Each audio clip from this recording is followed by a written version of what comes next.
Oppo F50 Tarique ভাইয়ের সেটের review নিয়ে তো আমি অবাক। ক্যামেরা ডিএসএলআরকে হার মানায়। ও মাই গড, দেখেন সেলফি জুমিং আর কি ঘষা ঘষছে। সে সেট ঘষে নতুন করে বলছে, মাত্র আনবক্সিং করা হলো। সেটের বয়স 7 বছর। হ্যাঁ, আপনি দেখে আমি তো অবাক। এখনো নতুন, পিছনে একটা জাস্ট খালি কস্টেপ লাগানো। হ্যাঁ, এত সুন্দর সেটের রিভিউ আমি এই প্রথম নিলাম। ঠিক আছে, এত সুন্দর সেট, আর সেট ঘষলেই ঝলক করে। সেট ঘষলেই ঝলক করে। ফার্স্ট ফিঙ্গারপ্রিন্ট, কি ক্যামেরা, সামনে পিছনে একবারে তারেক ভাইয়ের মতো ক্যামেরা। ব্রাইটনেস পুরোটা বাড়ায় নিতে হয়। ঠিক আছে, এই সেটের রিভিউ নিয়ে তো আমি অবাক। ও মাই গড,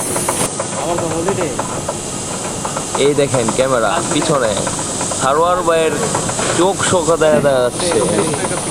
সেলফি তো বলার বাইরে। ও মাই গড, সালমান খানের ছবি তুলে